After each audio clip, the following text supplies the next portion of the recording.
Bienvenidos todos a Audio Lectura Cristiana. En esta ocasión leeremos Dios y las riquezas por Martín Lutero. Acompáñanos a escuchar esta edificante lectura. Esperamos les sea de gran bendición para todos. Dicho esto, amados hermanos, comencemos. 1. En este Evangelio vemos cómo Dios distingue a los cristianos de los paganos, pues el Señor no entrega estas enseñanzas a los paganos, pues no podrían recibirlas, sino a sus cristianos. Sin embargo, no considera a los cristianos que solo escuchan su palabra para aprenderla y poder repetirla, como las monjas hacen con el salterio. De esta manera, Satanás también escucha el Evangelio y la palabra de Dios. Sí, él la conoce mucho mejor que nosotros y podría predicarla tan bien como nosotros, si tan solo quisiera. Pero el Evangelio es una doctrina que debe convertirse en una fuerza viva y ponerse en práctica. Debe fortalecer y consolar al pueblo, y hacerlo valiente y esforzado. 2. Por lo tanto, aquellos que solo escuchan el Evangelio para conocerlo y poder hablar de la sabiduría de Dios no son dignos de ser clasificados entre los cristianos. Pero quienes hacen lo que enseña el Evangelio son verdaderos cristianos. Sin embargo, se encuentran muy pocos de estos. Vemos muchos oyentes, pero no todos practican el Evangelio. Deseamos ahora examinar más detenidamente la doctrina que enseña el Señor en este Evangelio. Primero, comienza con un ejemplo claro y natural, de modo que todos debemos confesar que es cierto.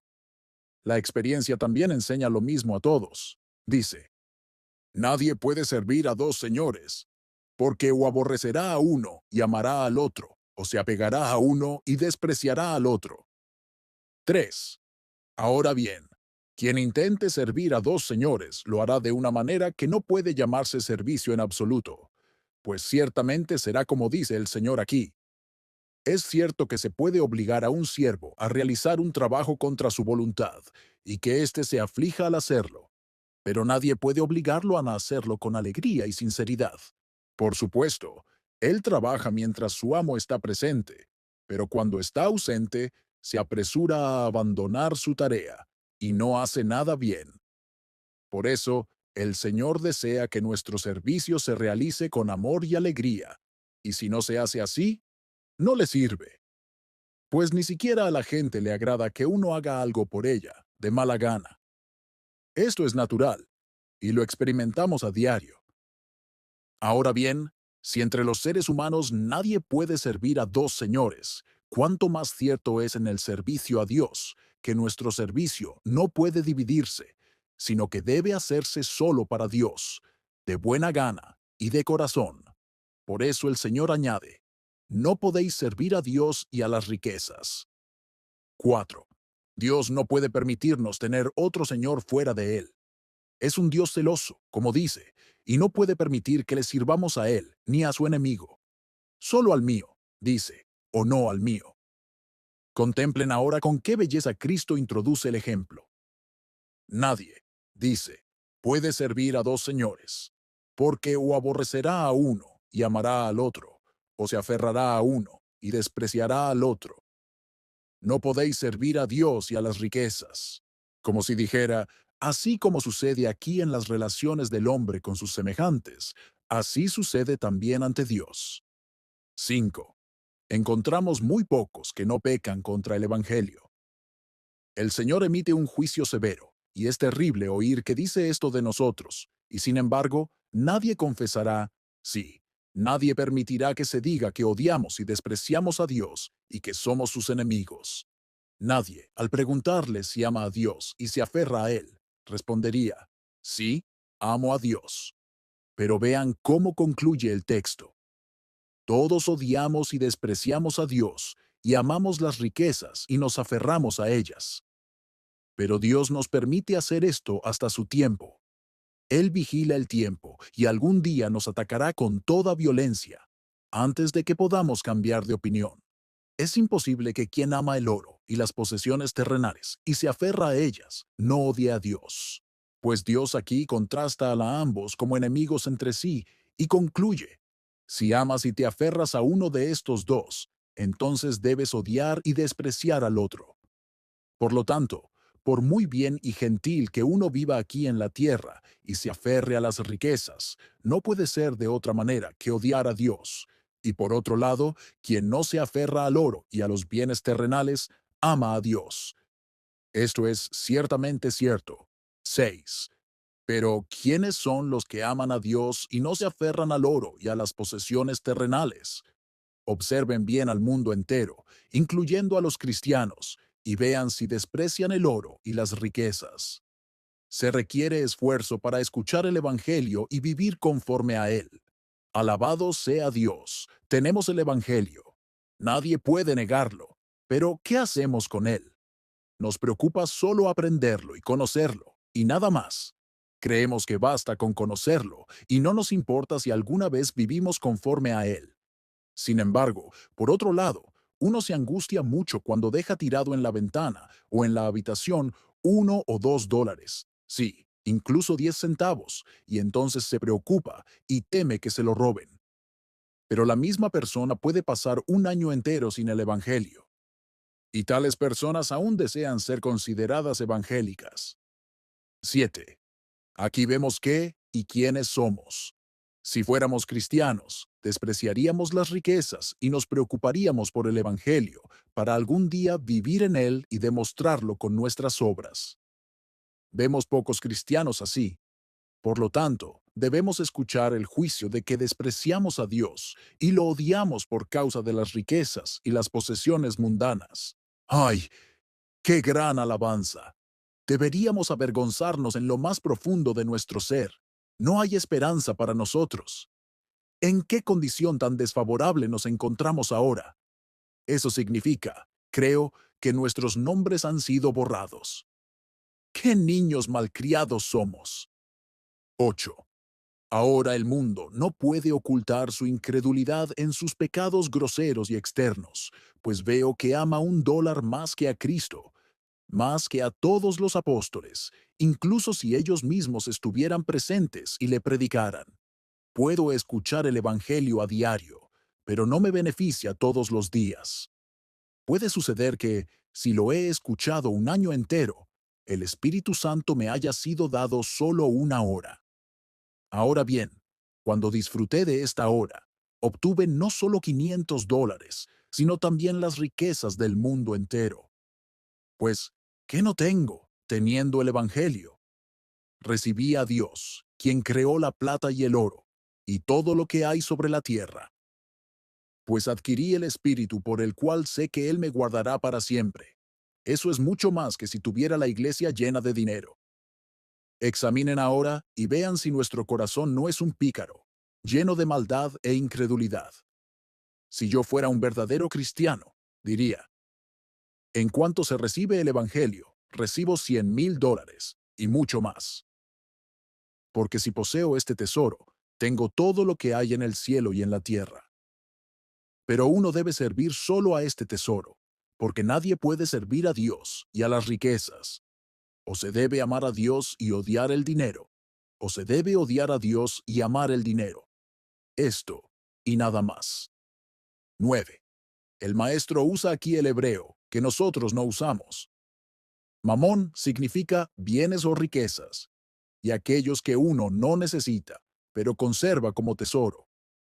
Es oro y posesiones que uno deposita como provisiones. Los cristianos no hacen esto. No acumulan tesoros, sino que piden a Dios su pan de cada día. Sin embargo, otros no se conforman con esto.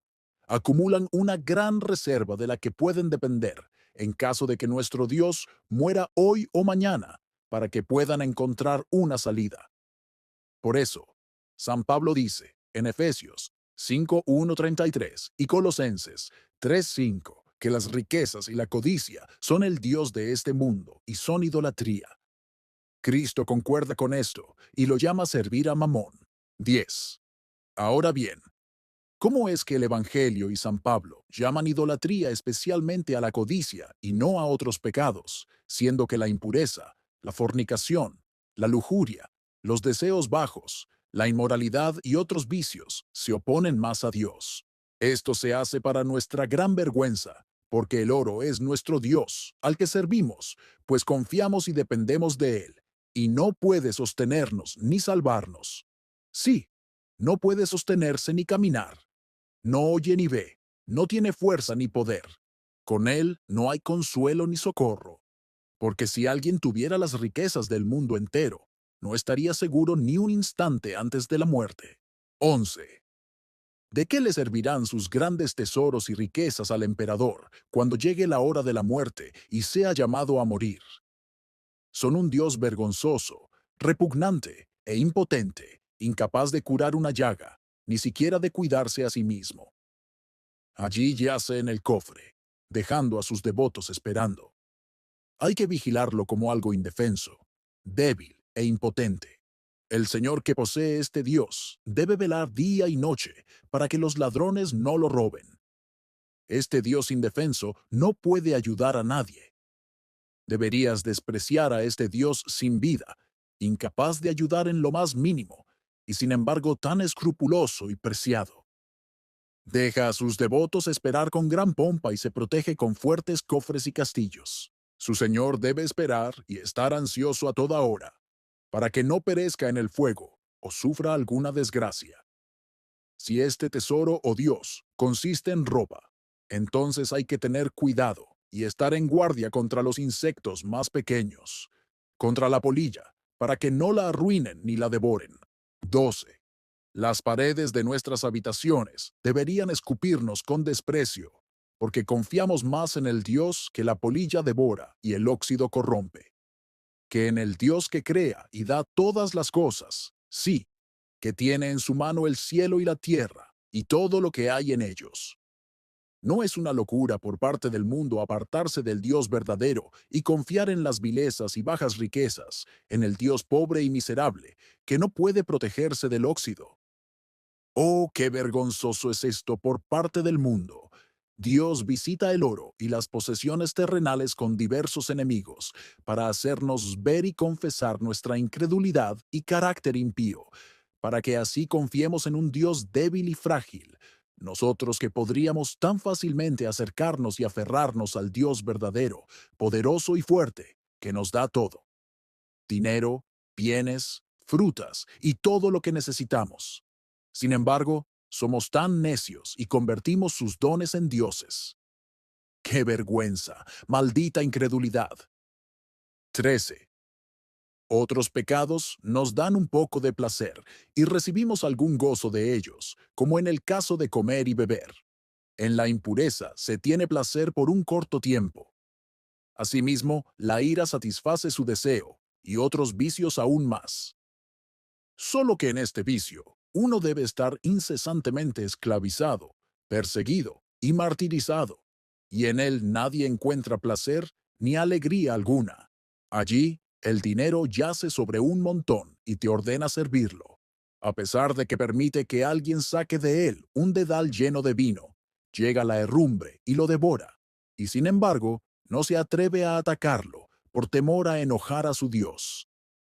Y cuando sus siervos han protegido a su Dios durante mucho tiempo, no tienen más que cualquier pobre mendigo. Yo no tengo nada, pero como y bebo con la misma avidez que cualquiera que tenga una gran reserva de riquezas. Cuando muere, se lleva consigo tanto como yo. Y ciertamente, esta gente nunca vive tan bien, ni con tanta riqueza como a menudo lo hacen los pobres. ¿Quién organiza esto así? Dios, el Señor, lo hace. Aquí algunos padecen cierta aflicción corporal que les impide el apetito. Allá otros padecen problemas internos y nunca disfrutan de lo que comen. Aquí su estómago está desorganizado. Allá sus pulmones e hígado están enfermos. Aquí está esto. Allá está aquella enfermedad. Aquí están débiles y afligidos en un momento. Allá en otro. Y nunca tienen un momento agradable para disfrutar de lo que comen o beben. 14. Así sucede con quienes sirven a este Dios, Mamón. El Dios verdadero todavía es útil. Sirve al pueblo, pero Mamón no.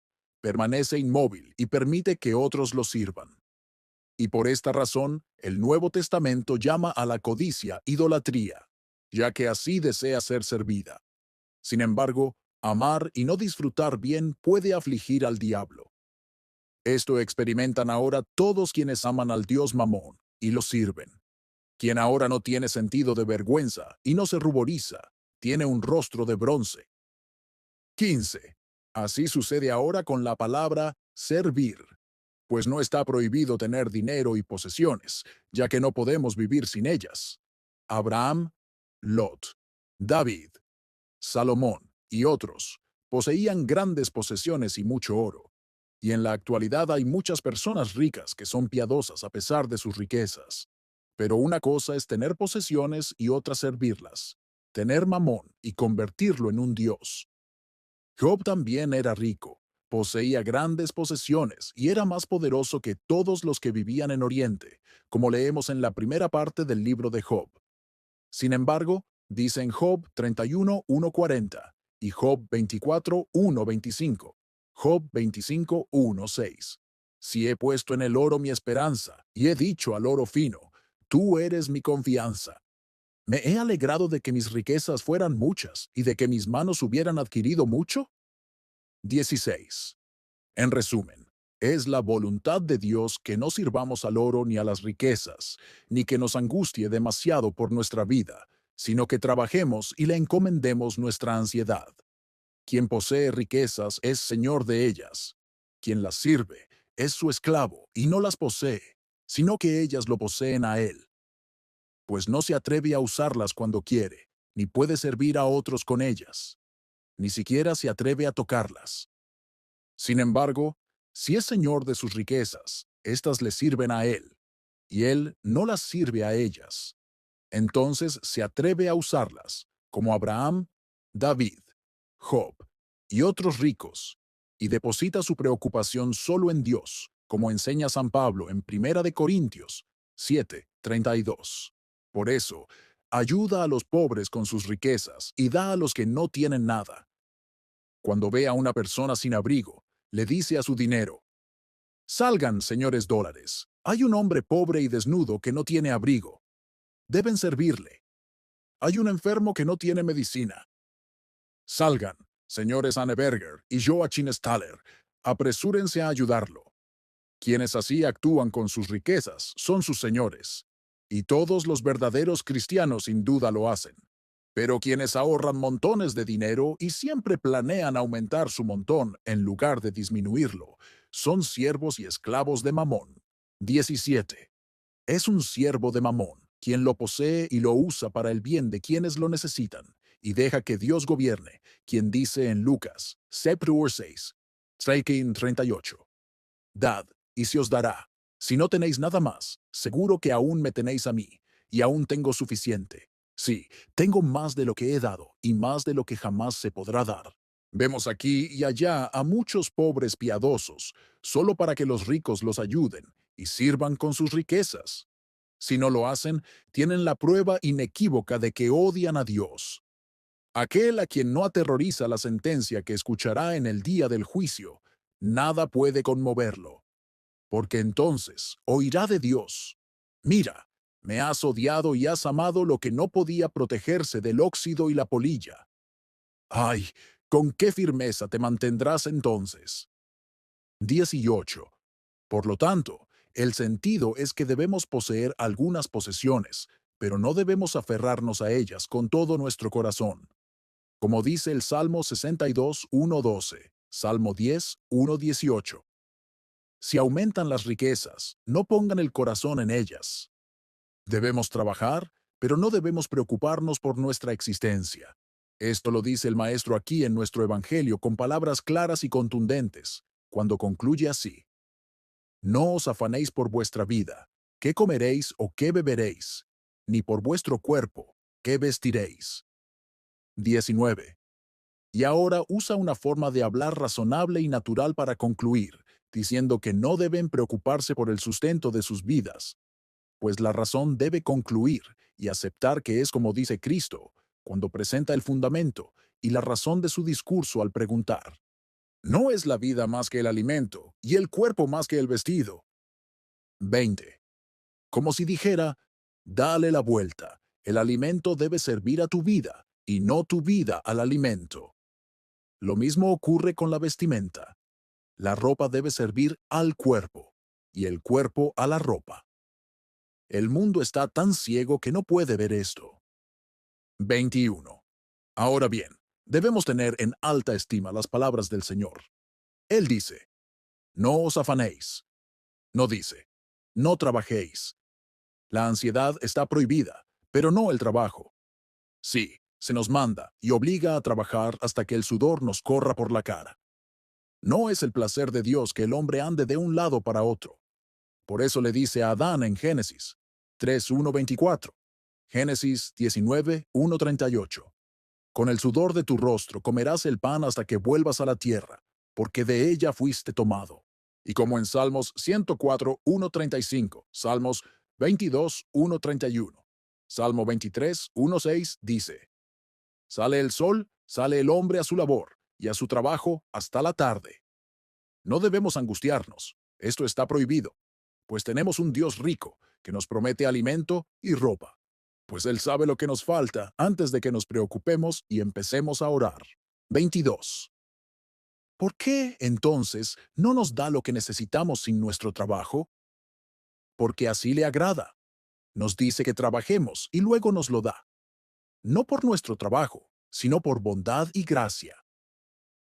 Esto lo vemos ante nuestros ojos, pues aunque trabajamos cada año en el campo, Dios nos da un año más que otro. Por lo tanto, somos necios, sí, actuamos en contra de la voluntad de Dios cuando nos preocupamos por cómo reunir oro y riquezas, ya que Dios promete gratuita y abundantemente que nos lo dará todo y proveerá abundantemente para cada necesidad. 23. Sin embargo, se podría decir, ¿acaso San Pablo no nos exhorta a ser diligentes, como en Romanos 12:1-21, Romanos 8:1-39? El que gobierna, con diligencia, e inmediatamente después en el versículo 11, con diligencia, no perezosos. De igual manera que en Filipenses 2:20, dice de Timoteo, porque no tengo a nadie que comparta mi parecer y que se preocupe sinceramente por vuestro estado. Y el propio Pablo, en 2 Corintios 11:28, se jacta de la preocupación por todas las iglesias que lo apremia. Aquí se ve cómo, no obstante, debemos ser ansiosos. Respuesta. Nuestra vida y carácter cristiano constan de dos partes, la fe y el amor. La primera nos dirige a Dios, la otra al prójimo. La primera, es decir, la fe, no es visible, solo Dios la ve. La otra sí lo es, y es el amor, que debemos manifestar al prójimo. Ahora bien, la preocupación que nace del amor es obligatoria, pero la que acompaña a la fe está prohibida. Si creo que tengo un Dios, no puedo preocuparme por mi bienestar, pues si sé que Dios me cuida como un padre a su hijo, ¿por qué debería temer? ¿Por qué debo preocuparme? Simplemente digo, ¿eres mi padre? Entonces sé que ningún mal me sobrevendrá, como dice Salmos 16:1-11, Salmos 8:1-9. Siempre he puesto a Jehová delante de mí, porque estás a mi diestra, no seré conmovido. Así, Él tiene todo en su mano. Por lo tanto, nada me faltará. Él cuidará de mí. Si me apresuro a cuidar de mí mismo, eso siempre es contrario a la fe. Por lo tanto, Dios prohíbe este tipo de ansiedad, pero le complace mantener el cuidado anhelante del amor, para que podamos ayudar a los demás y compartir nuestras posesiones y dones con ellos. Si soy gobernante, debo cuidar de mis súbditos. Si soy padre de familia, debo cuidar de los miembros de mi familia. Y así sucesivamente, según cada uno haya recibido sus dones de Dios. Dios cuida de todos, y su cuidado es el que concierne a la fe. También debemos interesarnos los unos por los otros, y este es el cuidado del amor. Cuando se me da algo, ser diligente para que otros también lo reciban. 24. Aquí debemos ser cautelosos, no sea que hagamos una glosa, en lugar de entender simplemente las palabras tal como se leen. No se angustien por su vida. Dios dice, trabajad, y si no lográis nada, yo os daré lo necesario. Si Él da, entonces aseguraos de distribuirlo correctamente. No os afanéis por recibir, sino aseguraos de que vuestros criados y demás también reciban de lo que Dios os ha dado, y de que vuestros criados trabajen y reciban una formación cristiana. 25. Si soy predicador, mi ansiedad no debería ser dónde recibir lo que debo predicar, pues si no tengo nada, nada puedo dar. Cristo dice en Lucas 21:1, 38, Lucas 15:1-32, les daré palabras y sabiduría, que ninguno de sus adversarios podrá resistir ni contradecir. Pero si la tengo, debo anhelar que otros la reciban de mí y esforzarme por impartirla de la mejor manera posible. Enseñar a los ignorantes, amonestar y refrenar a los que la conocen, consolar con acierto las conciencias oprimidas, despertar a los negligentes y soñolientos, y ponerlos en guardia, y cosas similares como hizo San Pablo. Primera de Timoteo 4:1-16, Segunda de Timoteo 3:1-17, Tito 3:1-15, y mandó a sus discípulos Timoteo y Tito. Mi ansiedad debería ser como otros recibirán algo de mí, pero debo estudiar y orar a Dios. Estudiar es mi labor, es la obra que Él desea que haga, y cuando le plazca, me dará. Puede suceder que estudie mucho tiempo, y Él no dé nada, 1 año o más, y cuando le plazca, da mientras le plazca. Entonces da copiosamente y rebosante, de repente, en 1 hora. 26. Así también hace un padre de familia. Atiende solo a lo que se le ordena y deja que nuestro Señor Dios disponga cómo dará. Cuando da, se preocupa de cómo compartirlo con su familia y se asegura de que no tengan necesidad de cuerpo ni de alma. Esto es lo que el Señor quiere decir cuando dice que no debemos preocuparnos por nuestro alimento y vestido, pero ciertamente nos exige que trabajemos, porque tendrás que estar mucho tiempo detrás del horno, hasta que se te dé algo si no cultivas la tierra y trabajas. Es cierto que Dios puede alimentarte fácilmente sin tu trabajo. Fácilmente podría hacer que el maíz asado y hervido y el vino crezcan en tu mesa. Pero no lo hace. Es su voluntad que trabajes y al hacerlo, uses tu razón. 27. Lo mismo ocurre con la predicación y con todos nuestros asuntos. Dios nos da la lana que cultiva en las ovejas, pero no es tela de inmediato. Debemos trabajarla para convertirla en tela. Cuando es tela, no se convierte de inmediato en un abrigo. El sastre primero debe trabajar la tela antes de que sea un abrigo. Y así hace Dios con todas las cosas. Él cuida de nosotros, pero nosotros debemos trabajar y afanarnos. Tenemos muchos ejemplos de esto ante nuestros ojos, y Dios relata especialmente dos aquí que realmente deberían hacernos sonrojar: los de los pájaros y los lirios del campo. Señalando a las aves, dice: mirad las aves del cielo, que no siembran, ni siegan, ni recogen en graneros, y vuestro Padre Celestial las alimenta. 28. Como si el Señor dijera: nunca han visto un pájaro con una hoz, con la que cosecha y recoge en graneros. Sí, los pájaros no trabajan como nosotros, y aún así se nutren. Con esto, el Señor no nos enseña que debamos estar ociosos, sino que, con este ejemplo, intenta quitarnos toda ansiedad. Pues un pájaro no puede hacer el trabajo de un granjero como nosotros. Sin embargo, no está exento de trabajo, sino que realiza el trabajo para el que fue creado. Cría sus polluelos, los alimenta y canta a nuestro Señor Dios una pequeña canción por el privilegio de hacerlo. Si Dios le hubiera impuesto más trabajo, habría hecho más. Temprano por la mañana se levanta, se sienta en una rama y canta una canción que ha aprendido, aunque no sabe dónde conseguir su alimento, y sin embargo, no le preocupa dónde conseguir su desayuno. Más tarde, cuando tiene hambre, vuela en busca de un grano de maíz, donde Dios le ha guardado uno, en el que nunca pensó mientras cantaba, cuando tenía motivos suficientes para preocuparse por su comida.